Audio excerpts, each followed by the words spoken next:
Good evening, everyone. Please ensure me someone. Am I audible? Yes, ma'am. Yes, ma'am. Good evening, ma'am. Good evening. Is screen visible to everyone? Yes, ma'am. Okay. Class को आगे बढ़ाते हैं. Let's begin with a question. Pollination of flowers by bees is known as Entomophily. Entomophily. by यहाँ पे what insect नहीं लिखा है, bees लिखा है, particularly bees.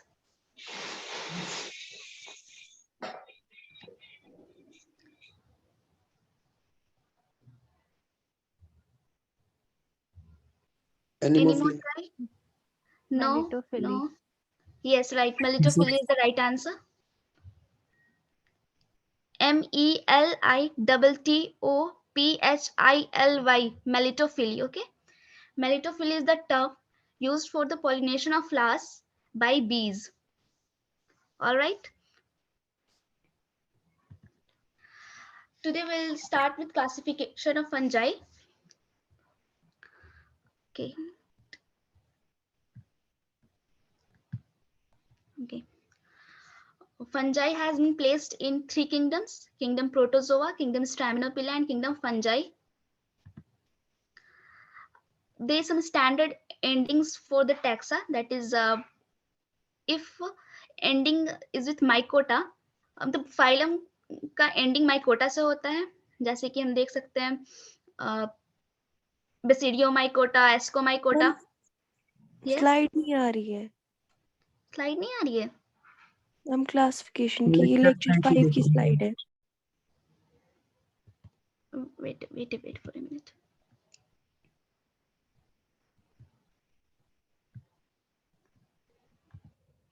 Is it visible now?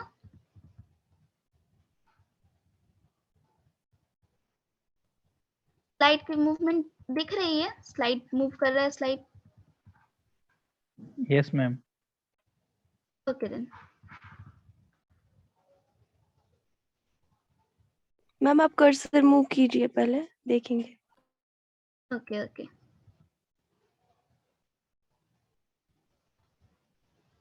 No ma'am. My laser pointer is not visible? No ma'am, it's not. No, ma'am. Okay.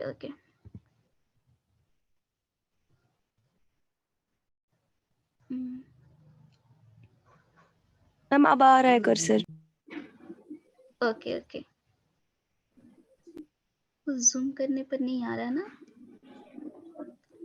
Ma'am एक बार starting से PPT start कर लीजिए तो वो आ जाएगा शायद पूरा शेयर करके. Okay. ठीक है.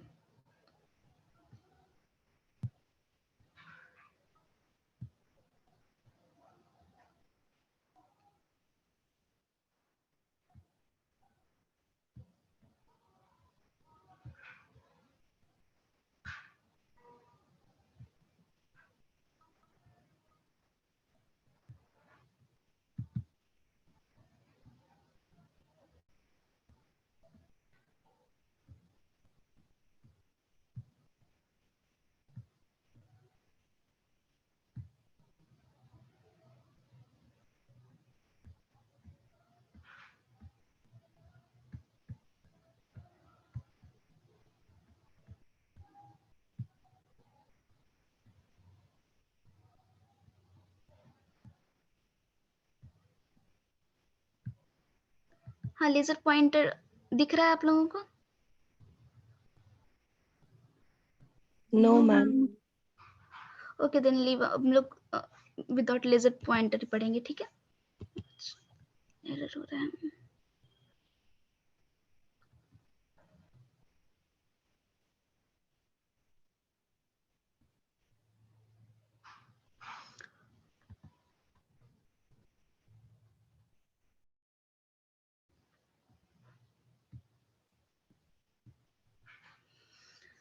ओके.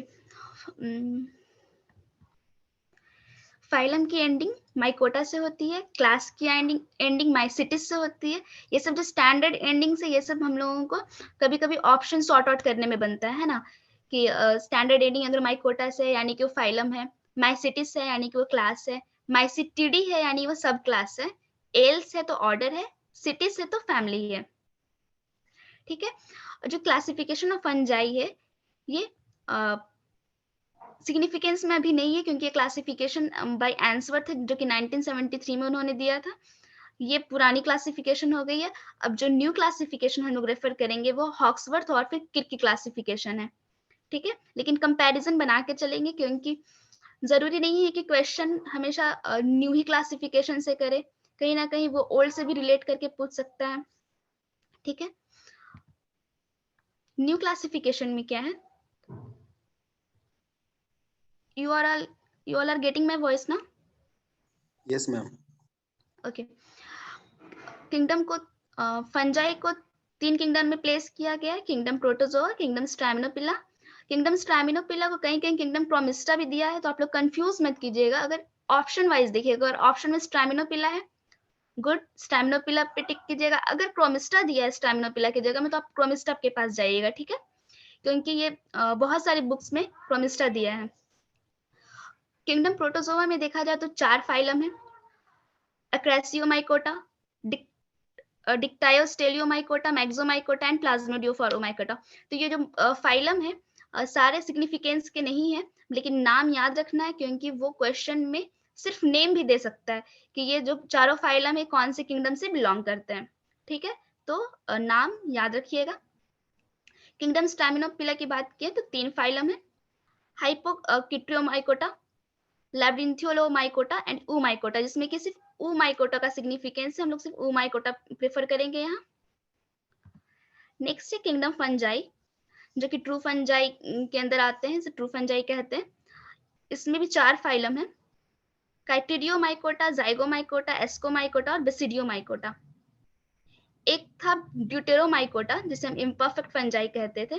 देखिए इसके बारे में क्या लिखा है, the imperfect fungi that reproduce only asexually and earlier placed, जो कि पहले प्लेस था ड्यूटेरोमाइकोटिना में, किसके द्वारा, एंसवर्थ के द्वारा, are no more accepted. Hawksworth and Crick's classification के अंदर ये एक्सेप्टेड नहीं है as a distinct taxonomic category, इसे हम डिस्टिंक्ट टैक्सोनॉमिक कैटेगरी के अंदर एक्सेप्ट नहीं कर रहे हैं। They are not monophyletic unit. Monophyletic unit का मतलब क्या होता है कि ये किसी एक एंसेस्ट्रल टैक्सोन को नहीं कंसिस्ट करता है, मतलब कि अगर उसमें ऐसा देखा गया, अगर उसमें सेक्सुअल स्टेज पाया जाता है तो या तो फिर वो एस्कोमाइकोटा में मतलब ट्रांसफर कर दिए जाते हैं या फिर बेसिडियोमाइकोटा में, मतलब कि किसी एक फाइलम के मेंबर को उसके जो मेंबर है वो किसी एक फाइलम के नहीं है, इसलिए इसे सिंगल मोनोफाइलेटिक यूनिट नहीं कहा गया है। इसके वजह से ये एक डिस्टिंक्ट टैक्सोनॉमिक कैटेगरी के लिए एक्सेप्टेड नहीं किया गया है। They are not monophyletic unit but are fungi which have either lost a sexual phase or which are anamorphs of Ascomycota or Basidiomycota. Those which have not been shifted to Asco and Basidiomycota are placed under mitosporic fungi or anamorphic fungi. लेकिन class फिर भी अगर question आता है कि kingdom fungi में कितने phylum है, उसके अकॉर्डिंग ही आपको आंसर करना है, क्योंकि इसका मतलब ये नहीं कि न्यू क्लासिफिकेशन से ही पूछा जाए। अगर उसमें ड्यूटेरोमाइकोटिना होगा तो आप आंसर कीजिएगा ड्यूटेरोमाइकोटिना को साथ में लेकर के, सॉरी ड्यूटेरोमाइकोटा को लेकर के। समझ में आ रहा है? ये थोड़ा सा मतलब पेचीदा हो गया है क्योंकि एचसी दुबे में आप लोग देखे होंगे कि ड्यूटेरोमाइकोटा को अलग कर दिया गया है। वही बहुत से में जैसे कि टीएनयू में देखिएगा तो ड्यूटेरोमाइकोटा को साथ में लेकर चला है। थोड़ा कंफ्यूजन यहाँ पे रहेगा, आप लोगों का आंसर अकॉर्डिंगली करना है। फिर अगर काइटिडियोमाइकोटा को देखें तो उसके में सिंगल क्लास है काइटिडियोमाइसिटिस, जिसमें कि जीनस ऑल्पीडियम को हम लोग पढ़ेंगे, जीनस फाइसोडर्मा और फिर जीनस सिंकाइट्रियम को पढ़ेंगे। अर्लियर क्लासिफिकेशन में क्या था, काइटिडियोमाइकोटा को यानी काइटिडियोमाइसिटिस को हम लोग मेस्टिगोमाइकोटा में रखे थे, मेस्टिगोमाइकोटिना में। हाँ, पहले का क्लासिफिकेशन भी एक बार देख लेते हैं। इसमें किंगडम माइकोटा था, जो कि हम लोग अभी किंगडम फंजाई के तौर पे लेके चल रहे हैं। किंगडम माइकोटा को 2 डिवीजन में बांटा गया था, मिक्सोमाइकोटा। मिक्सोमाइकोटा कहाँ गया है, किंगडम प्रोटोजोआ में, है ना। मिक्सोमाइकोटा गया है किंगडम प्रोटोजोआ में, और यूमाइकोटा का यूमाइकोटा का सब डिवीजन में मेस्टिगोमाइकोटिना, ज़ैगोमाइकोटिना, एस्कोमाइकोटिना, बेसिडियो और ड्यूटेरो। इसमें जो मेस्टिगोमाइकोटिना है उसमें क्या किया गया, उसमें दो क्लास था काइटिडियोमाइसिटिस और ऊमाइसिटिस।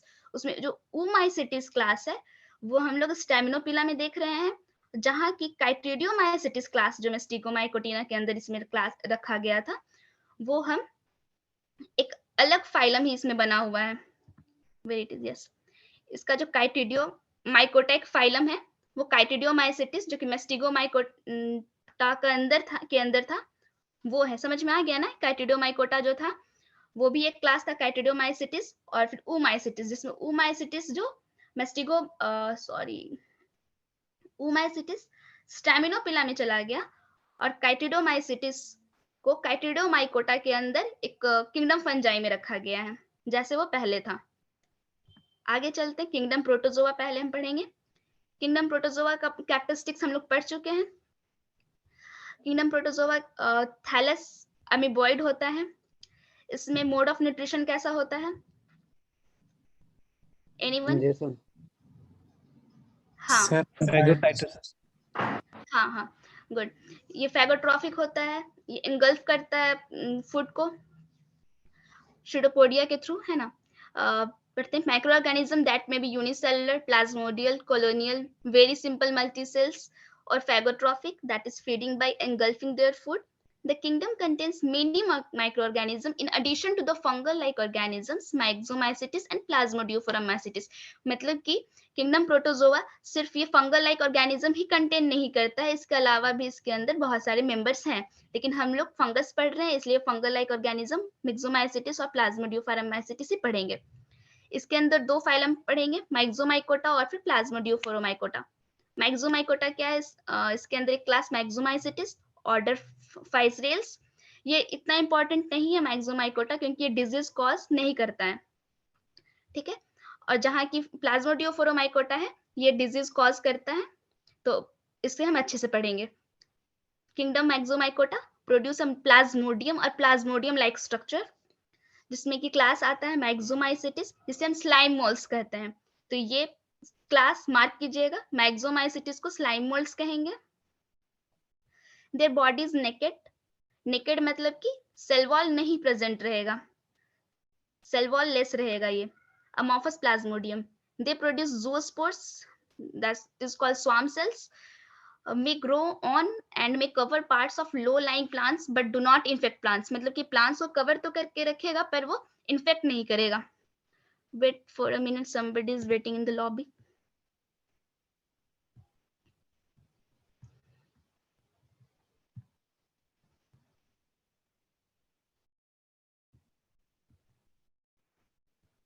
Yes.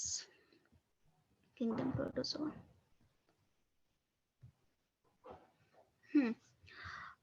May grow on and may cover parts of low-lying plants but do not infect plants.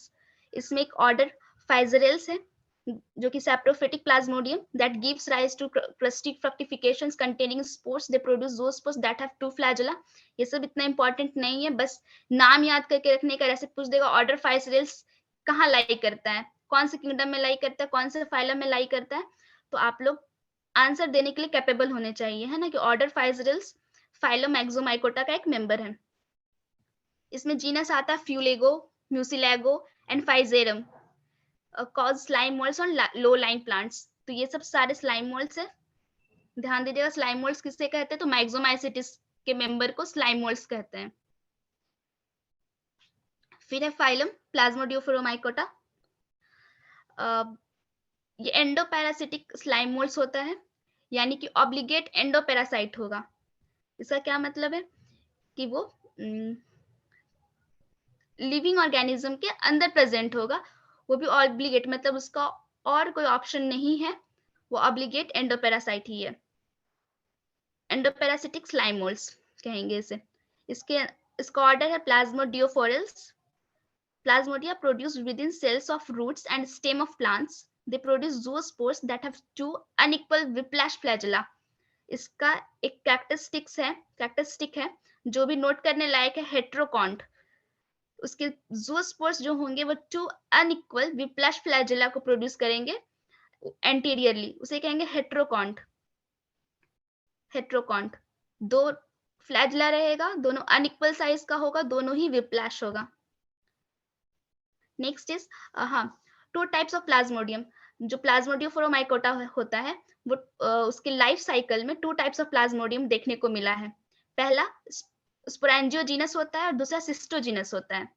स्पोरेंजियोजीनस नाम से ही लग मैम रहा है। Hello ma'am, Yes. Slide move नहीं हुई है अभी आपकी। स्लाइड मूव नहीं हुई है।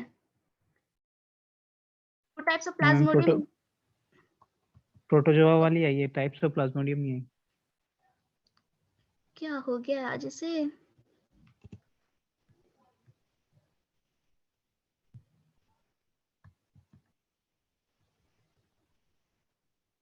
अब दिख रहा है 2 types of plasmodium? No ma'am. No.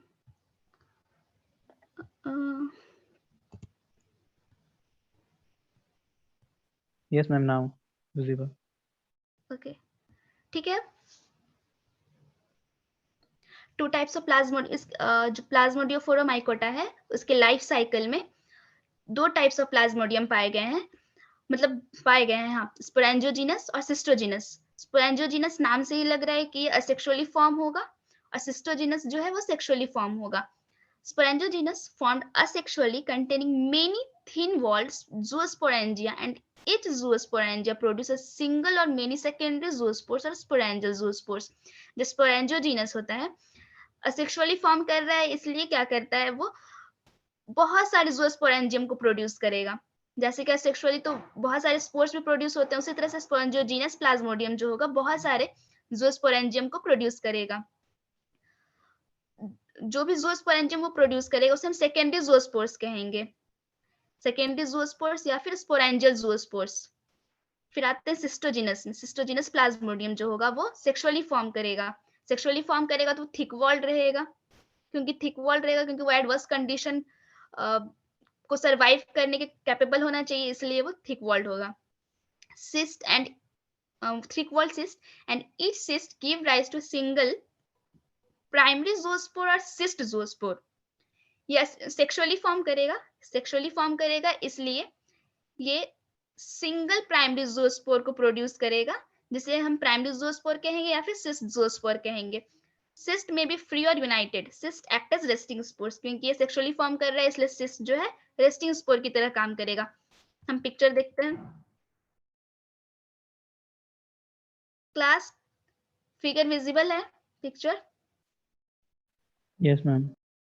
Okay, हम यहाँ से शुरू करते हैं रेस्टिंग स्पोर से, ठीक है? जो रेस्टिंग स्पोर दिख रहा है, मार्कर है नहीं, ओके, कर्सर पर ही ध्यान देना, मार्कर मेरे को इधर दिख नहीं रहा है। रेस्टिंग स्पोर है, रेस्टिंग स्पोर से देखो जर्मिनेटिंग रेस्टिंग स्पोर है। सेकेंड नंबर सॉइल वाले में देखना, सॉइल वाले पोर्शन में रेस्टिंग स्पोर दिख रहा होगा, एक सिंगल रेस्टिंग स्पोर्स के बगल में होगा जर्मिनेटिंग रेस्टिंग स्पोर। यही रेस्टिंग स्पोर ही है जो सिस्ट है, जो सेक्सुअली फॉर्म हुआ है, वो एक ज़ूस्पोर को प्रोड्यूस कर रहा है, सिंगल ज़ूस्पोर को, जो प्राइमरी ज़ूस्पोर भी कहलाएगा। फिर प्राइमरी ज़ूस्पोर क्या करेगा, वो रूट के पास जहां रूट हेयर उसको मिलेगा, उसे इन्फेक्ट करना होगा तो वो एंसिस्ट कर जाएगा वहां पे, फिर पेनेट्रेशन होगा उसका, फिर रूट हेयर को वो इन्फेक्ट करेगा। इन्फेक्शन के बाद वो कॉलोनी बनाएगा, फिर वो अपना डिवीजन करेगा, मतलब प्लाज्मोडियम के लिए और प्लाज्मोडियम फॉर्म करेगा। ये तो प्राइमरी ज़ूस्पोर हुआ। फिर जब ये डिवीजन करेगा तो सेकेंडरी ज़ूस्पोर बनाएगा। सेकेंडरी ज़ूस्पोर में क्या होता है, सेकेंडरी ज़ूस्पोर क्या बनाएगा कि वो प्लाज्मोगैमी करेगा सेक्सुअली, वो क्योंकि वो अब जा रहा है रेस्टिंग स्पोर को फॉर्म करने के लिए, इसलिए सेकेंडरी ज़ूस्पोर में प्लाज्मोगैमी होगा, यानी कि सेक्सुअल साइकिल इसका चलेगा। प्लाज्मोगैमी के बाद वो डाइकैरियोटिक अमीबा बन जाएगा, क्योंकि 2 का उसमें मतलब फ्यूजन हुआ है 2 ज़ूस्पोर का, तो 2 ज़ूस्पोर के फॉर्मेशन के बाद ये डाइकैरियोटिक अमीबा बनेगा। फिर इसमें कैरियोगैमी होगा, जिससे कि ये बहुत सारे मल्टीन्यूक्लिएट सेकेंडरी प्लाज्मोडियम फॉर्म करेगा। सेकेंडरी प्लाज्मोडियम फॉर्म हुआ, फिर ये इसमें मियोसिस होगा, फिर वो रेस्टिंग स्पोर फॉर्म करेगा।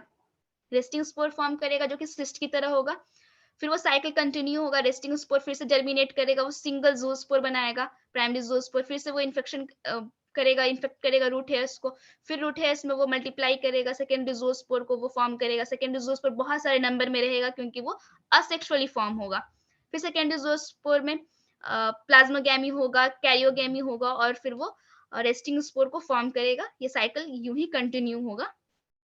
ठीक है, अब हम आगे बढ़ते हैं। After swimming for some time, the zoospore insists on the root hair.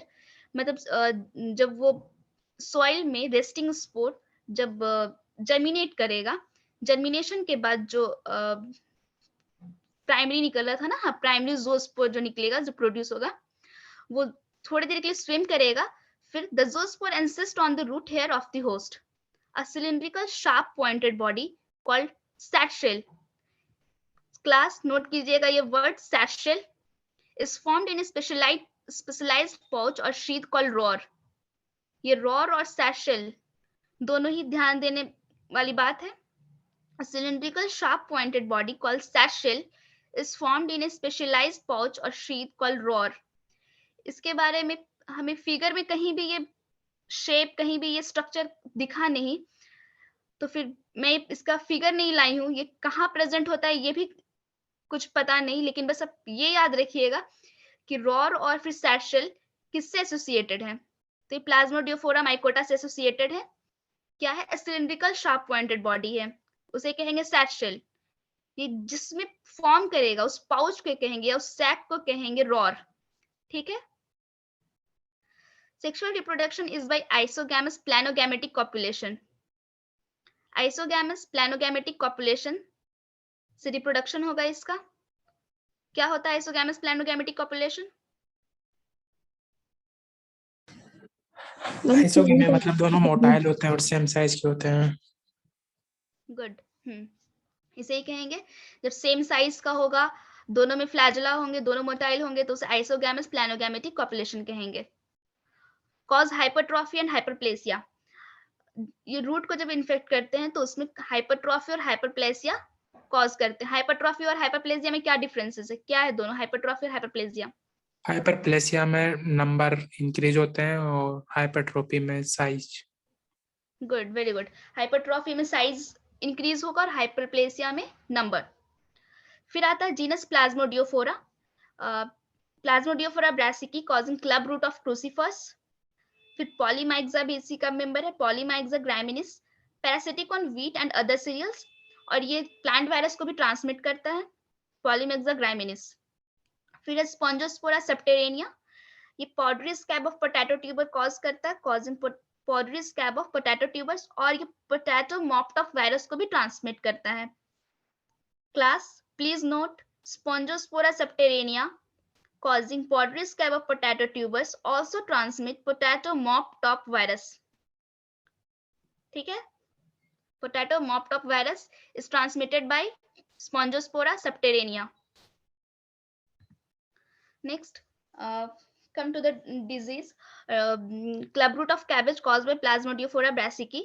ये जो रूट दिख रहा है, हाँ, इसी में देखो साइज abnormal ग्रोथ दिख रहा है, इसमें नंबर ऑफ सेल भी बढ़ा हुआ है, साइज भी बढ़ा हुआ दिखेगा, तो ये हाइपरट्रॉफी और हाइपरप्लेजिया दोनों ही शो कर रहा है।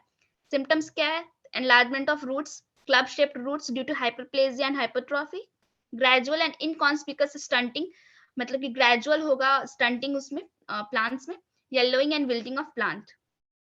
पैथोजन के स्पेसिफिकेशन के बारे में पढ़ते हैं। The thallus is a plasmodium that is a naked mass of nucleated cytoplasm with amoeboid movement, which give rise to zoosporangia or resting spore, which on germination produce zoospores. Resting spores are spherical with spiny walls. Zoospores are anteriorly biflagellate. Anteriorly biflagellate होगा, heterocont होगा क्योंकि दोनों unequal in length होगा, दोनों whiplash होगा. Both the flagella are of whiplash type. Life cycle देखते हैं. Infection of the root hairs occurs during the seedling stage. Seedling stage में ही infection हो जाता है उसके roots में. Resting spores which lie dormant in the soil up to several years germinate and a circular pore is formed on its wall. Resting spore जो कि cyst के form में रहता है, वो dormant soil में dormant डोरमेंटली प्रेजेंट रहता है, डोरमेंट सिचुएशन, डोरमेंट कंडीशन कह सकते, डोरमेंट कंडीशन में प्रेजेंट रहता है। उसे जब फेवरेबल कंडीशन मिलता है, उसे जब फेवरेबल होस्ट मिलता है, तब वो जर्मिनेट करता है और सर्कुलर पोर फॉर्म करता है उसके वॉल में। बायफ्लैगेलेट ज़ूओस्पोर्स कम आउट, बायफ्लैगेलेट ज़ूओस्पोर्स उससे बाहर आता है। Each resting spore produces single zoospore, पढ़ा था हम लोग ने। Each resting spore produces single zoospore, जिसे कि हम प्राइमरी ज़ूओस्पोर बोलेंगे। The zoospore penetrates the root hair and develops into uninucleate primary plasmodium. Resting spore से जो डायरेक्टली जर्मिनेट हो रहा है उसे हम प्राइमरी वर्ड से डिनोट कर रहे हैं, रिप्रेजेंट कर रहे हैं। प्राइमरी ज़ूओस्पोर होगा, जब प्राइमरी ज़ूओस्पोर डेवलप करेगा तो यूनिन्यूक्लिएट प्राइमरी प्लाज्मोडियम फॉर्म करेगा। प्लाज्मोडियम क्लीव्स इनटू मल्टीन्यूक्लिएट पोर्शंस, फिर वो कॉलोनी जब बनाएगा तो मल्टीन्यूक्लिएट पोर्शन में वो क्लीव कर जाएगा। Each portion develops into zoosporangium, ये सेकेंडरी ज़ूओस्पोर्स को प्रोड्यूस करेगा, है ना। Develops into zoosporangium containing 4 to 8 zoospores. The zoospores are discharged outside the host through pores dissolved in the host cell wall, मतलब कि ये बाहर आ जाएगा होस्ट से बाहर। The zoospores fuse in pairs to produce zygotes, यहाँ प्लाज्मोगैमी हो रहा है, प्लाज्मोगैमी होगा, दोनों फ्यूज करेगा। प्लाज्मोगैमी यानी कि किस तरह से हो रहा है, ये प्लानोगैमेटिक आइसोगैमस कॉपुलेशन हो रहा है ना। इससे वो जाइगोट बनाएगा। This zygote with 4 flagella cause new infection and produce new plasmodium, फिर ये new plasmodium बनाएगा। This plasmodium penetrates the young root tissue directly or the older roots and underground stems through wounds, या तो directly ये penetrate करेगा तो wounds के through ये infection करेगा। Thus the plasmodium spreads to cortical cells in cambium by direct penetration. When the plasmodia establishes in the host cell, they are stimulated to enlarge. जब plasmodium वहाँ establish करता है तो वो stimulate करता है एनलार्जमेंट को, मतलब हाइपरट्रॉफी को, और अब नॉर्मली वो डिवाइड करे यानी हाइपरप्लेसिया को, हाइपरट्रॉफी और हाइपरप्लेसिया को वो इंड्यूस करता है होस्ट में। द सेल्स बिकम लार्जर 5 और मोर टाइम्स, मतलब 5 या उससे ज्यादा टाइम्स वो लार्ज हो जाता है। क्या? होस्ट का सेल, होस्ट का root cell. The plasmodium develops into large number of resting spores inside the plant tissue. Plant tissue के अंदर वो resting spore बनाता है, which are released into soil by disintegration of the club roots. Club roots के disintegration से वो soil में वापस आ जाता है, जहाँ की वो फिर से dormant structure cyst के form में decide करता है। फिर उसे जब favorable condition मिलेगा तो वो germinate करेगा और फिर से वो infect करेगा। ये cycle continue रहता है। ये यहाँ पे ध्यान दीजिएगा, यहाँ सॉइल लिखा है, यानी कि जो प्लाज्मोगैमी हो रहा है वो सॉइल में होता है। वो अपने होस्ट से जब सेकेंडरी ज़ूओस्पोर बनता है तो वो रूट सेल से बाहर आ चुका होता है सॉइल में, जहाँ पे वो प्लाज्मोगैमी करता है। प्लाज्मोगैमी के बाद फिर से वो इन्फेक्ट करता है रूट कॉर्टेक्स में, उसके बाद ये साइकिल कंटिन्यू होता है। नेक्स्ट है किंगडम स्टैमिनोपिला। इसका भी कैरेक्टरिस्टिक्स हम लोग पढ़ चुके हैं। क्या क्या होता है class, anyone? Characteristics of kingdom. Cellulose की बनी होती है।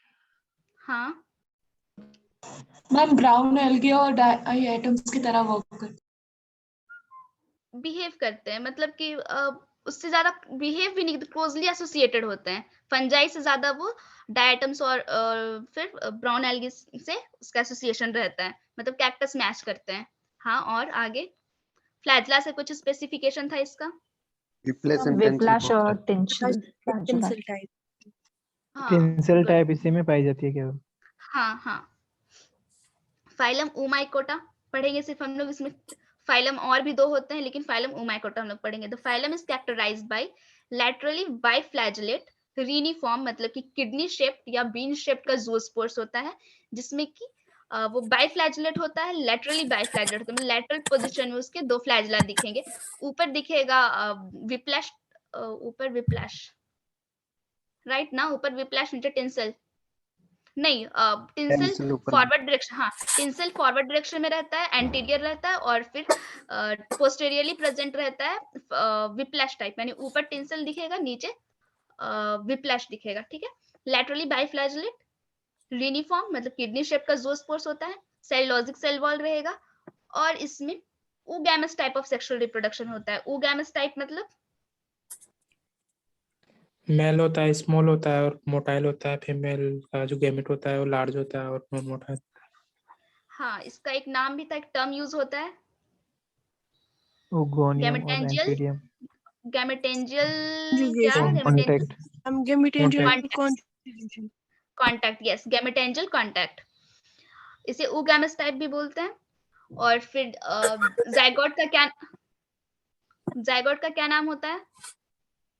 क्या बोलते हैं जाइगोट को, जो जाइगोट फॉर्म करेगा फ्यूजन के बाद? Oospore. oospore, हाँ, Oospore. good. हाँ. The key character of members of this phylum is the biflagellate zoospores. One flagellum is of whiplash type and the other of tinsel type. हाँ, इससे कुछ याद है? आज जो टेस्ट है 7:30 से टेस्ट रहता है ना आप लोगों का? Yes, ma'am. हाँ, तो फिर माइकोलॉजी से भी, यानी मेरे सेक्शन से भी 10 to 12 क्वेश्चन है, अच्छे से अटेम्प्ट कीजिएगा। कुछ भी डाउट अगर रहता है तो फिर नेक्स्ट क्लास में हम लोग डिस्कस करेंगे, ठीक है?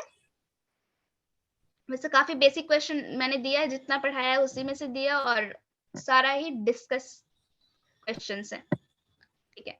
आगे बढ़ते हैं, क्या था? टिंसल और फिर whiplash type. During movement the tinsel flagellum takes forward और इंटीरियर पोजीशन। जब मूवमेंट करता है तो जो फॉरवर्ड पोजीशन होता है वो टिंसल फ्लैजेलम लेता है, और जो पोस्टीरियर पोजीशन होता है वो whiplash लेता है। The name oomycota denotes the oogamous type. Oomycota denotes करता है oogamous type of reproduction, that is gametangial contact, in which the antheridium is club shaped.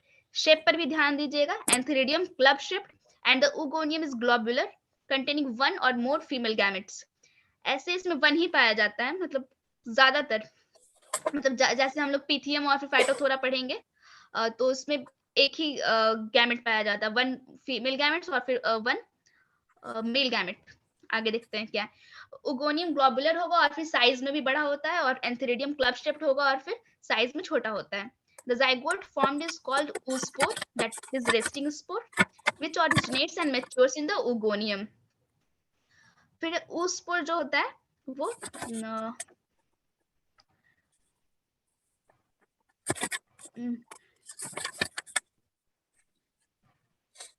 Mic off कर लीजिएगा। हाँ, oospore डिप्लॉयड होता है, 2n स्टेट में होता है। oospore यानी कि जो हम लोग जाइगोट पढ़ रहे हैं ना, वो 2n स्टेज में रहता है। फिर जो माइसिलियम वो फॉर्म करता है वो भी 2n स्टेज में रहेगा, यानी कि डिप्लॉयड रहेगा। गैमेटेंजिया जब वो फॉर्म करेगा वो भी डिप्लॉयड रहेगा। फिर गैमेटेंजिया में मियोसिस होता है, तब वो गैमेट्स प्रोड्यूस करेगा जो कि हैप्लॉइड होगा। फिर गैमेट्स के फ्यूजन से जाइगोट बनेगा, जो वो फिर से डिप्लॉयड हो जाएगा। इसलिए इसके लाइफ साइकिल में ज्यादातर टाइम वो डिप्लॉयड ही पाया जाता है ना, क्योंकि उस स्पोर्ट भी डिप्लॉयड हुआ। इसमें जो मियोसिस होता है वो गैमेटेंजिया में होता है। याद रखने वाली बात है, गैमेटेंजिया में मियोसिस होगा। मियोसिस कहाँ हो रहा है इसमें? गैमेटेंजिया में, जो कि हैप्लॉइड गैमेट्स बनाएगा। ऐसे भी क्वेश्चंस देखे जाते हैं कि स्टैमिनोपिला में मियोसिस कहाँ होगा, गैमेट्स में होगा कि गैमेटेंजिया में होगा? तो गैमेटेंजिया में होगा, सॉरी गैमेट्स में नहीं, या तो किसी में oospores में मियोसिस होता है, लेकिन इसमें है कि गैमेटेंजिया में मियोसिस हो रहा है। मियोसिस होने के बाद ये गैमेट्स बना रहा है। There is a single class Oomycetes which is further divided. हाँ, फिर तो 4 ही जूस्पोर बनने चाहिए, फिर इतने सारे कैसे बन जाते हैं? तो बहुत सारे रहते हैं ना, मतलब गैमेटेंजिया में सिर्फ एक न्यूक्लियस प्रेजेंट नहीं रहता है, वो इनिशियली बहुत सारे न्यूक्लियस प्रेजेंट रहेंगे गैमेटेंजिया में। गैमेटेंजिया यानी कि एंथेरिडियम और फिर ओगोनियम में बहुत सारे न्यूक्लियस प्रेजेंट होते हैं, जो कि मियोसिस के बाद बहुत सारे ज़ूस्पोर्स फॉर्म करते हैं। ज़ूस्पोर्स बोल रही हूँ मैं तो, और मतलब स्पर्म्स प्रोड्यूस करती हूँ। क्वेश्चन क्या था आपका फिर से? हम 4 ही जूस्पोर बनने चाहिए थे, पूछ रहा। अच्छा नहीं, तो उसमें ना न्यूक्लियस बहुत सारे होते हैं, इनिशियली न्यूक्लियस बहुत सारा प्रेजेंट होता है, तब बनेगा ना, हर न्यूक्लियस में मियोसिस होगा, सारा ही 4 बनाएगा। Yes ma'am. हाँ, जैसे कि ह्यूमंस में भी आप लोगों ने पढ़ा होगा, गैमेट्स में ही होते हैं मियोसिस, तो सिर्फ 4 तो नहीं बनता है ना, वो बहुत सारे प्रेजेंट होते हैं सेल। इसमें न्यूक्लियस बहुत सारे प्रेजेंट रहेंगे, न्यूक्लियस बहुत सारे प्रेजेंट रहेंगे, सब में मियोसिस होगा तो बहुत सारे बनेंगे। आगे बढ़ते हैं। There is a single class Oomycetes which is further divided into 7 orders. 7 orders में divided होते हैं, but we shall study some genera belonging to the orders Saprolegnials, Pithials and Pernosporals.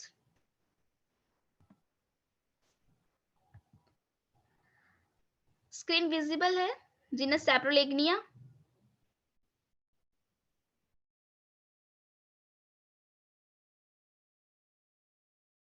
New slide Yes, ma'am. Visible है ना? Yes, okay ma'am. Okay. हाँ, genus Saprolegnia पढ़ेंगे, जिसमें कि उसका हैबिटेट से स्टार्ट करती हूँ मैं। हैबिटेट क्या है? तो it is an aquatic submerged fungus found in well aerated fresh water ponds. Saprolegnia जो जीनस है वो प्लांट पैथोजेनिक नहीं होता है, वो फिशेस में पैथोजेनिसिटी दिखाते हैं, फिश में पैथोजेनिक होते हैं, पढ़ते हैं, ठीक है। ये एक्वाटिक सबमर्ज्ड फंगस होते हैं जो कि well aerated fresh water ponds में प्रेजेंट होते हैं। Saprolegnia parasitica is pathogenic on fish and other aquatic vertebrates. Class note कीजिएगा, Saprolegnia parasitica is pathogenic on fish. तो क्वेश्चन इस तरह से पूछे जा सकते हैं, which fungus is pathogenic on fish? तो आंसर होगा Saprolegnia parasitica, और Saprolegnia का कोई भी स्पीसीज आप बोल सकते हैं। Saprolegnia is pathogenic on fish and other aquatic vertebrates. The species are primary sugar fungi. ये भी ध्यान दीजिएगा, primary sugar fungi, and they fail to decompose the complex polysaccharides like cellulose. तो ये जो डिकम्पोज करेंगे वो प्राइमरी सुगर फंजाई मतलब सिंपल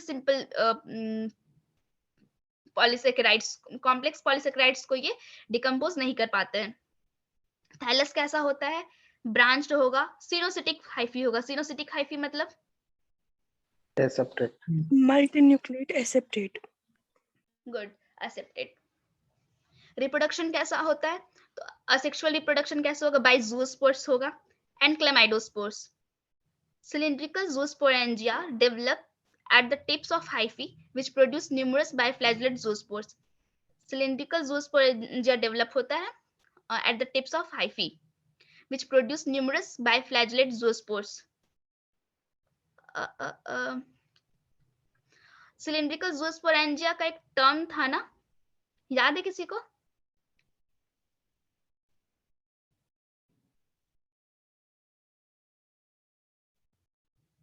मेरोस्पोरेंजिया ऐसा कुछ?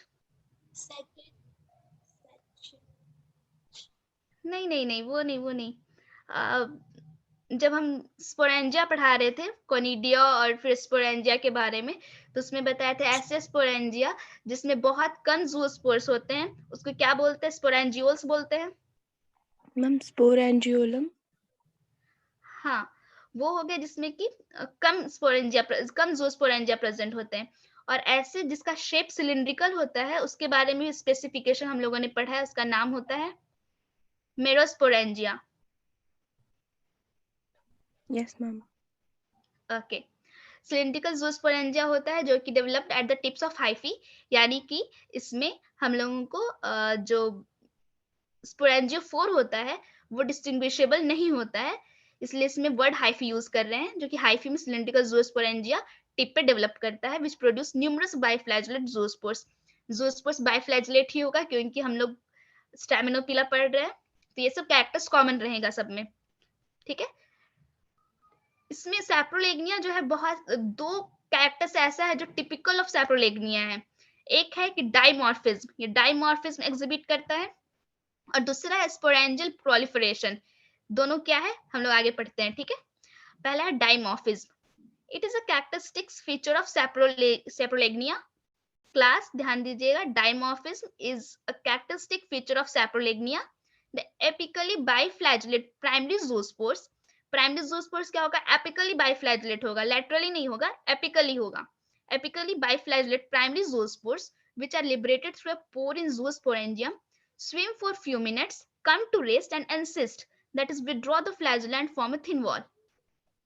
ये सब क्या करते हैं? जो प्राइमरी ज़ूस्पोर डेवलप करेगा, प्राइमरी ज़ूस्पोर जो ज़ूस्पोरेंजियम से लिबरेट करेगा, वो थोड़ी देर के लिए स्विम करता है, फिर रेस्ट में आ जाता है, एंसिस्ट कर लेता है, मतलब जो दो फ्लैजला उसका रहता है वो विड्रॉ करता है, और दो फ्लैजला की जगह वो थिन वॉल डेवलप करता है, जिससे कि वो एंसिस्ट करता है। फिर शॉर्ट पीरियड के बाद क्या होता है? या पैपिला डेवलप करता है, जो सिस्ट बना है उसमें पैपिला डेवलप करेगा, फिर टिप डिसॉल्व करेगा, और फिर रेनिफॉर्म ज़ूस्पोर, दैट इज सेकेंडरी ज़ूस्पोर प्रोड्यूस करेगा, वो लिबरेट करेगा। समझ में आ रहा है? पहले प्राइमरी ज़ूस्पोर इमर्ज किया, लिबरेट किया, जो कि एपिकली बाइफ्लैजेलेट होगा, फिर वो एंसिस्ट करता है, फिर जब वो प्रोड्यूस करेगा वो रेनिफॉर्म ज़ूस्पोर प्रोड्यूस करेगा जिसे हम कहेंगे सेकेंडरी ज़ूस्पोर। उसमें फ्लैजिला लैटरली प्रेजेंट होगा। Creep out leaving the empty cyst behind, वो बाहर निकलता है, फिर सिस्ट उसका पीछे छूट जाता है, empty cyst. The secondary zoospore comes to rest, secondary zoospore भी कुछ देर स्विम करने के बाद वो रेस्ट फेज में आता है, फिर वो सिस्ट बनाता है। The cyst germinates by forming a Haifa that forms a new colony. फिर जब ये सेकेंडरी ज़ूस्पोर सिस्ट फॉर्म करेगा और जब ये जर्मिनेट करेगा तब ये न्यू कॉलोनी को एस्टेब्लिश करेगा। हम लोग पिक्चर देखते हैं, इससे क्लियर होगा। यस, इस पिक्चर का अपर पार्ट देखिएगा, अपर हाफ। इसमें क्या है, ज़ूस्पोरेंजियम दिख रहा है। ज़ूस्पोरेंजियम से ये सिलिंड्रिकल शेप है, शेप ध्यान दीजिएगा, सिलिंड्रिकल शेप। इससे कैसा शेप का निकल, रेनिफॉर्म तो नहीं है, ओवल दिख रहा है, या फिर ये या तो सर्कुलर या तो फिर ओवल है। स्क्रीन विजिबल है ना? Yes ma'am. Yes, ma'am. हाँ, Yes, तो ma'am. देखिए, हाँ, प्राइमरी ज़ूस्पोर इमर्ज किया है, लिबरेट किया है ये, जो कि बाइफ्लैजिलेट है, लेकिन एपिकली बाइफ्लैजिलेट है। दिख रहा है ना, टिप पे फ्लैजिला प्रेजेंट है। फिर ये एंसिस्ट करेगा, प्राइमरी ज़ूस्पोर एंसिस्ट किया, एंसिस्टेड प्राइमरी ज़ूस्पोर। फिर देखो क्या है, ये सिस्ट से क्रीप करके बाहर निकल रहा है, जो कि रेनिफॉर्म है। शेप ध्यान देना, रेनिफॉर्म हो गया और ये लैटरली बाइफ्लैजिलेट है। ये एपिकली था, ये लैटरली है। फिर ये एंसिस्ट किया, एंसिस्ट करने के बाद ये जब जर्मिनेट करेगा तब सोमैटिक हाइफा ये फॉर्म करेगा। इसे ही कहते हैं हम लोग डाइमॉर्फिज्म, मतलब कि जो ये दो ज़ूस्पोर फॉर्म कर रहा है, दोनों ही स्वामिंग है, दोनों ही स्विम करने वाला है, दोनों ही बाइफ्लैजिलेट है, इसलिए इसे कहते हैं डाइमॉर्फिज्म एग्जिबिट करना। ये सिर्फ सैप्रोलेग्निया में ही होता है। नेक्स्ट टिपिकल फेनोमेना है, इसका टिपिकल कैरेक्टरिस्टिक्स है जो है स्पोरेंजियल प्रोलिफरेशन।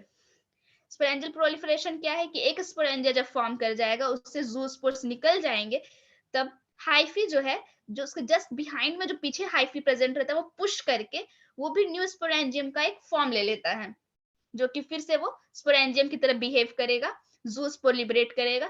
फिर जो उसके नीचे का हाइफल पोर्शन रहेगा, फिर वो उसे पुश करके वो उस पोजीशन में आकर के स्पोरेंजियम का, न्यू स्पोरेंजियम का काम करेगा, बिहेव करेगा। पिक्चर में आप लोग पहले देख लीजिए, उसके बाद राइट अप देखेंगे क्या है। ये एक सिलिंड्रिकल स्पोरेंजियम था, इससे ज़ूस्पोर्स एस्केप कर चुके हैं। फिर क्या हुआ है, जो नीचे में जो पोर्शन दिख रहा है, हाइफल पोर्शन, ये देखो septum bulges up, septum bulge कर रहा है, ये पुश कर रहा है, और ये एक न्यू स्पोरेंजियम का फॉर्म ले चुका है। दिख रहा है? फिर जो एम्प्टी स्पोरेंजियम है, एम्प्टी स्पोरेंजियम जो साइड वॉल है, ये पर्सिस्ट कर जाता है। देखो ये दिख रहा है ना, दो हेयर लाइक स्ट्रक्चर दिख रहा है, थ्रेड लाइक स्ट्रक्चर कह सकते हैं। ये क्या है, रेमिनेंट है, रेमिनेंट ऑफ ओल्ड स्पोरेंजियम, जो एम्प्टी हो चुका है उसका रेमिनेंट है। देखो इसमें भी दिखेगा, वेर हाँ, इसमें ध्यान से स्पोरेंजियम देखो, स्पोरेंजियम जो कि सिलिंड्रिकल है, उसके साइड में दो हेयर लाइक स्ट्रक्चर है, दो लेफ्ट में, दो राइट में।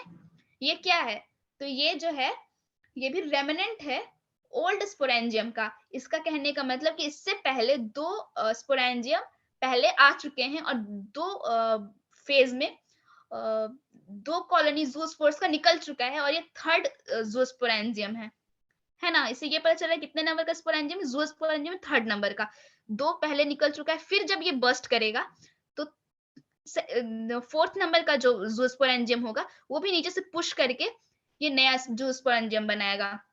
ये ऐसा किस में हो रहा है, सैप्रोलेग्निया में हो रहा है। ये इसका कैरेक्टरिस्टिक फीचर है, ये सिर्फ सैप्रोलेग्निया में ही देखा गया है।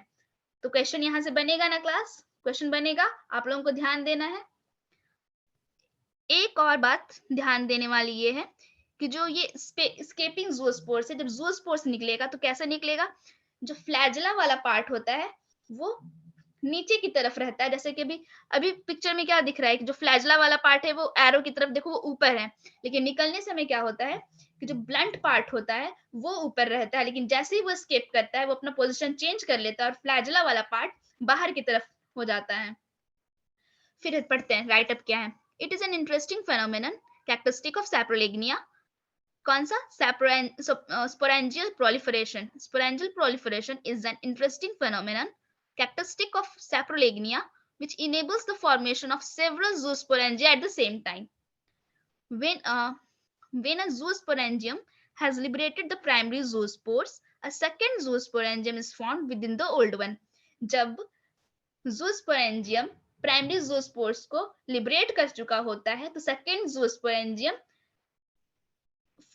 वहीं पे फॉर्म होता है, ओल्ड वन की जगह फॉर्म हो जाता है, which pushes out of the remnants of the previous zoosporangium, जो कि प्रीवियस zoosporangium के रेमनेंट्स को पुश करके वहां अपना स्थान बना लेता है, वहां अपना एक जगह बना लेता है. A third zoosporangium may be formed similarly within the second sporangium. इसी तरह से थर्ड zoosporangium भी बन सकता है सेकेंड sporangium को पुश करके और उसके रेमनेंट को साइड में करके. The septum at the base of the empty sporangium bulges out. Picture number 3 में देखिएगा. The septum at the base of the empty sporangium bulges out and forms a new hyphal tip, which grows through the old sporangium and form a new sporangium within the old one. Old one की जगह वो new sporangium बना लेता है उसके remnant को side में करके.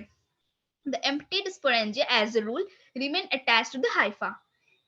जो empty sporangia का जो remnant है वो as a rule remain attached to the hypha. वो hypha के साथ attached रहेगा, एक लेफ्ट में तो एक राइट में चला जाता है. क्लियर है? Sporangial proliferation क्लियर है गाइस? Yes, ma'am. ओके, आगे बढ़े. Sexual reproduction. Sexual reproduction is achieved by gametangial contact. Gametangial contact क्यों? क्योंकि ये Traminopila से बिलोंग करता है तो gametangial contact ही होगा क्योंकि Oomycetes का मेंबर है. Club-shaped antheridia and globular oogonia are formed on the same hypha. At first, oogonium is multinucleate. Initially क्या होता है? Oogonium multinucleate होता है, but some of the nuclei degenerate and the protoplasm differentiates into one to several uninucleate eggs or oospheres. बहुत पहले initially मल्टीन्यूक्लिएट होता है लेकिन अल्टीमेटली क्या होता है? कुछ न्यूक्लियाई डीजेनरेट कर जाते हैं और जो प्रोटोप्लाज्म है वो या तो एक या तो फिर कुछ यूनिन्यूक्लिएट एक्स या oospheres में बदल जाते हैं. मतलब बहुत सारे नहीं होते लेकिन कुछ oospheres या कुछ एक्स प्रेजेंट होते हैं. The mature antheridia are multinucleate, which gets attached to the oogonium and form fertilization tubes that enter the oogonium and form branches which approach the oospheres. मतलब सिंपल antheridia आएगा, approach करेगा oospheres को. One male nucleus enters each oosphere and fuses with the female nucleus, forming a diploid zygote. Fertilization होगा, diploid zygote बनेगा. Each fertilized oosphere secretes a smooth and thick wall and gets transformed into an oospore. oospore बन जाएगा fertilized oosphere. The oospores contained within the oogonium undergo a resting period. इसमें क्या होगा कि oogonium के अंदर वो resting period undergo करेगा. The oospores are usually not dispersed and remain inside the oogonium. oospores क्या होगा इसमें कि immediately disperse नहीं करता है और वो oogonium के अंदर ही रह जाता है. After a period of rest, जब उसका rest period खत्म होता है, oospores germinate in situ. ध्यान दीजिएगा, इसमें oospore in situ germinate करेगा. The germ tube pushes out of the oogonium wall and forms club-shaped germ sporangium at the tip.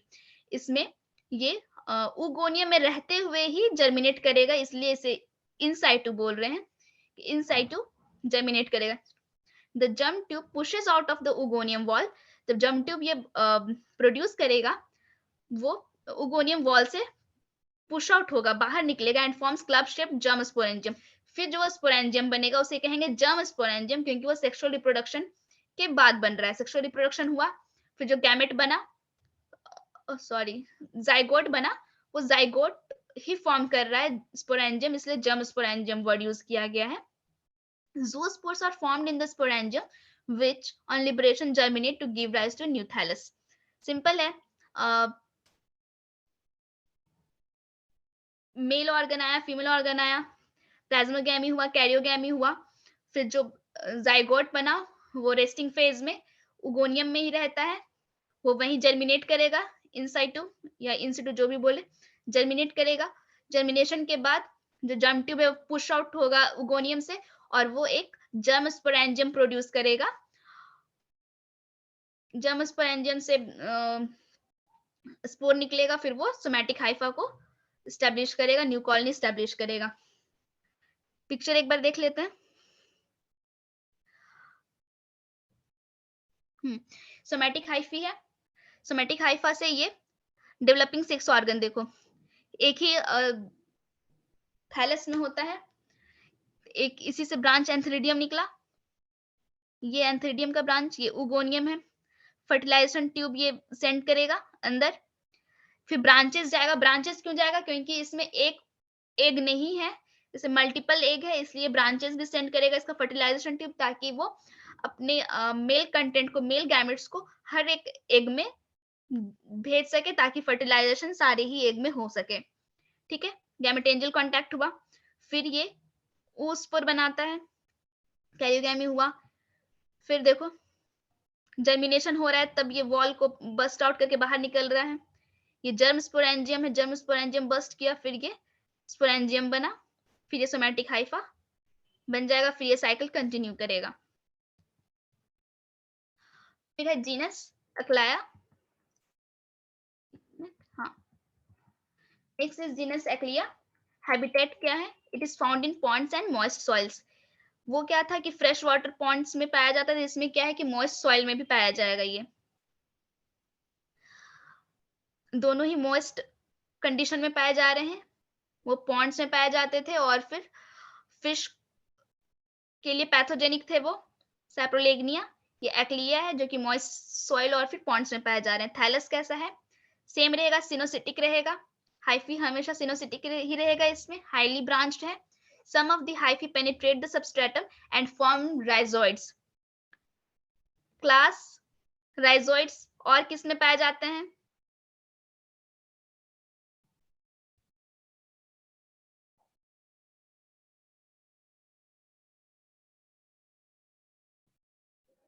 Rhizopus में। और यहाँ भी ध्यान दीजिएगा, राइजोइड्स एक्लिया में भी पाए जा रहे हैं, है ना? Which देखो hyphae are cynocytic, highly branched. Some of the hyphae penetrate the substratum and form rhizoids. इसमें भी rhizoids बन रहे हैं, while the rest remain above and form the hyphal system. इसमें भी rhizoids का सेम काम होगा कि सबस्ट्रेटम में वो एंकरेज करने के लिए उसे असेक्सुअल रिप्रोडक्शन देखते हैं, बाय जूस्पोर्स होगा। ओमाइसिटिस की तरह ही होगा सारा कैक्टस का। Zoospores are formed in cylindrical जूस्पोरेंजिया।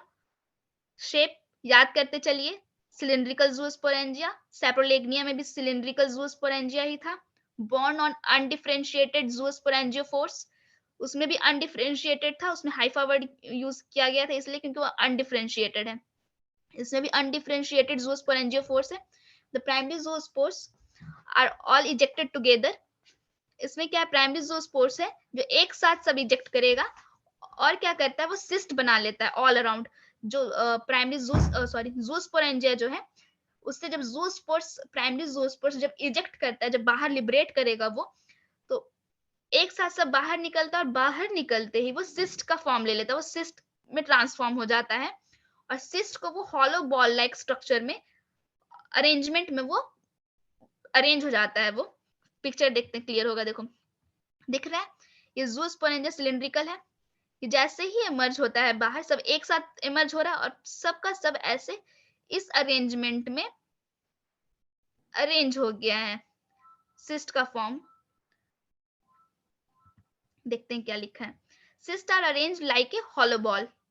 Term ध्यान दीजिएगा क्लास, हॉलो बॉल के अरेंजमेंट में ये अरेंज होता है। At the tip of the sporangium, sporangium का शेप क्या है? सिलिंड्रिकल।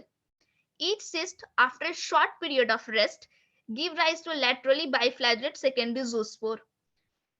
Cyst क्या है? शॉर्ट पीरियड ऑफ रेस्ट के बाद laterally biflagellate secondary zoospore को प्रोड्यूस करेगा, जो कि आफ्टर स्विमिंग पीरियड फिर से इंसिस्ट करेगा और फिर जब जर्मिनेट करेगा तो न्यू थाइलस को वो प्रोड्यूस करेगा। लेकिन क्या होता है इसमें, उसमें उस फेनोमेना को क्या बोल रहे थे? दो जूस्पोर्स था, दोनों में ही फ्लैजिला था, डाइमॉर्फिज्म। हाँ, लेकिन इसमें क्या है कि ओनली वन स्वार्मिंग स्पोर है, मतलब समझ में आ रहा है? इसमें है कि एक जब ज़ूस्पोर निकला उसमें तो फ्लैजिला था ही नहीं ना, वो तुरंत एंसिस्ट हो जाता है और फिर हॉलो बॉल की तरह अरेंज हो जाता है। इसलिए वो फेनोमेना सेप्रोलेग्निया में ही लिमिटेड है, वो एक्लिया में नहीं देखा गया है, क्योंकि so there is only one swarming spore in the life cycle of Achlya. इसलिए वो डाइमॉर्फिज्म को शो नहीं करता, एग्जिबिट नहीं करता है। Achlya lacks dimorphism and sporangial proliferation. Sporangial proliferation और डाइमॉर्फिज्म लैक करता है, और ये सिर्फ किस में पाया जाता है, डाइमॉर्फिज्म और स्पोरेंजियल प्रोलिफरेशन?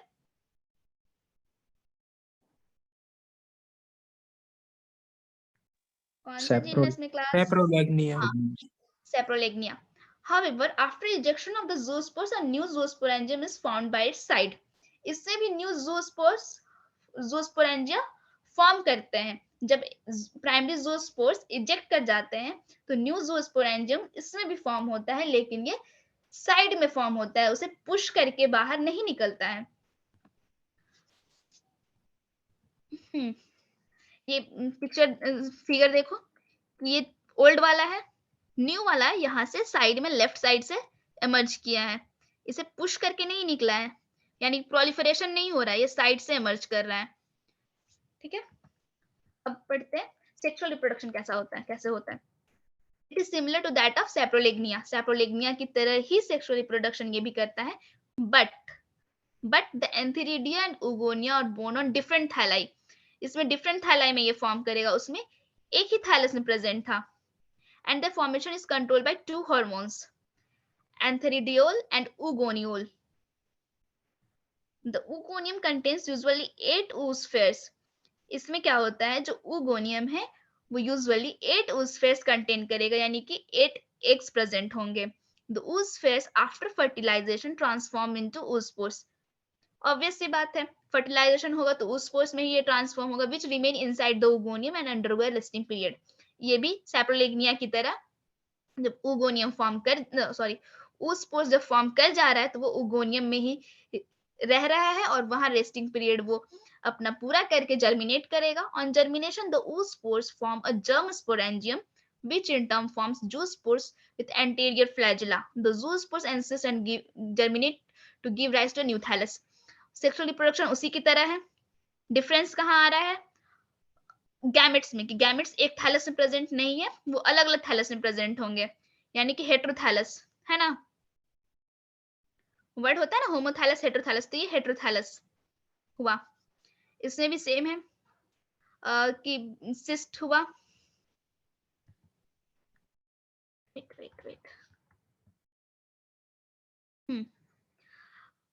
प्राइमरी ज़ूस्पोर्स निकला, सिस्ट हुआ, जर्मिनेट किया, सेकेंडरी ज़ूस्पोर फॉर्म किया, एंसिस्ट का जर्मिनेशन हुआ, सोमैटिक हाइफी, फिर सोमैटिक हाइफी और ज़ूस्पोरेंजिया प्रोड्यूस करेगा, फॉर्म करेगा, फिर उसमें ज़ूस्पोर्स बनेगा। ज़ूस्पोर्स एक साथ निकलता है, लिबरेट करेगा, निकलते ही वो एंसिस्ट हो जाएगा और फिर हॉलो बॉल लाइक अरेंजमेंट में ये अरेंज हो जाएगा। फिर वो सिस्ट है वो जर्मिनेट करेगा और सेकेंडरी ज़ूस्पोर्स को फॉर्म करेगा, जो कि बाइफ्लैजिलेट रहेगा, लैटरली बाइफ्लैजिलेट और रेनिफॉर्म रहेगा। क्लियर है? आज जितना भी पढ़ा है सब क्लियर है? Yes ma'am. ठीक है, तो आज के लिए यहीं तक रहने दे। Okay ma'am. आप लोगों का ठीक है, ठीक है, तो फिर किसी को कोई डाउट हो, कोई प्रॉब्लम है तो बोलो, नहीं तो क्लास एंड करते हैं।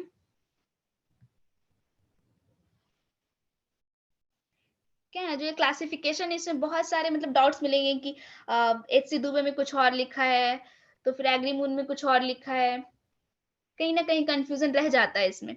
आगे चलने पर और दिखेगा, मतलब कि जब हम लोग फाइटोथोरा पढ़ेंगे या फिर पिथियम पढ़ेंगे तो थोड़ा थोड़ा कंफ्यूजन आता चला जाएगा, क्योंकि हर सोर्स में कुछ ना कुछ डिफरेंसेस दिखने को मिलता है। मैम इसमें क्या स्ट्रैटेजी रखे हम ये याद करने के लिए, सारी एग्जांपल्स क्लासेस वगैरह क्लासिफिकेशन की?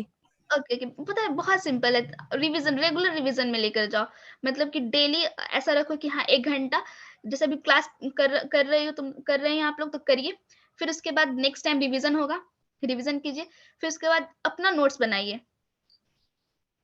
नोट्स बनाने से ना बहुत सही रहता है, आप एक बार रिटन हो जाता है तो याद रहेगा, फिर रेगुलर रिवीजन, रेगुलर रिवीजन में लाइए, पूरा याद हो जाएगा, पूरा एग्जाम्पल आपको याद हो जाएगा। जब एक बार आप पूरा पढ़ लेंगे ना तो एक दूसरे से रिलेट कर पाएंगे। जैसे कि एग्जाम्पल पढ़ लिया वहां पे राइजोपस, फिर जब राइजोपस के बारे में पढ़ेंगे फिर वहां पे एग्जाम्पल आपको ध्यान में आएगा कि हाँ राइजोइड किसमें होता है, किसमें कौन सा स्ट्रक्चर पाया जाता है, किसमें कौन सा। रिप्रोडक्शन तो क्लियर हो गया होगा, क्योंकि क्या है आप जितना बार पढ़ेंगे ना उस तरह से रिलेट कर पाएंगे। बाद में कुछ भी एक नाम याद आ रहा है आप रिलेट कीजिए कि हाँ इसमें सेक्सुअल रिप्रोडक्शन कैसा हो रहा है, असेक्सुअल रिप्रोडक्शन कैसा हो रहा है, इसका स्पोर्स क्या ये बना रहा है, इसका सेक्सुअल स्पोर्स क्या है। मतलब इस टाइप से तो आपको याद हो जाएगा, हर बार रिलेट करके चलिए।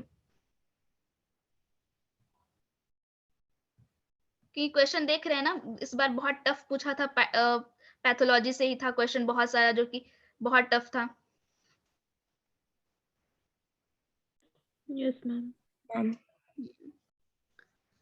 ठीक है, तो रिवीजन कीजिए आज के टेस्ट के लिए, अच्छे से दीजिए, फिर कुछ डाउट रह जाता तो नेक्स्ट क्लास में हम लोग डिस्कस करेंगे।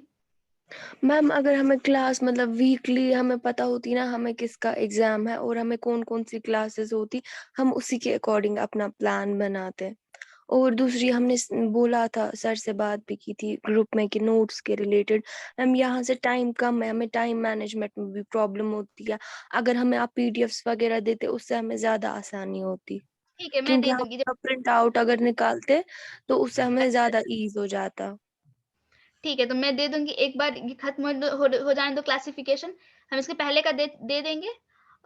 फिर इसके बाद क्लासिफिकेशन पूरा हो जाएगा तो फिर क्लासिफिकेशन का दे देंगे, आप लोग देख लीजिएगा। ठीक है, okay ma'am, thank you. Welcome, all the best test के लिए। ठीक है, अच्छे से प्रिपेयर करके टेस्ट दिया कीजिए। Thank you ma'am. Thank you ma'am. Welcome, bye, thank you ma'am. Welcome.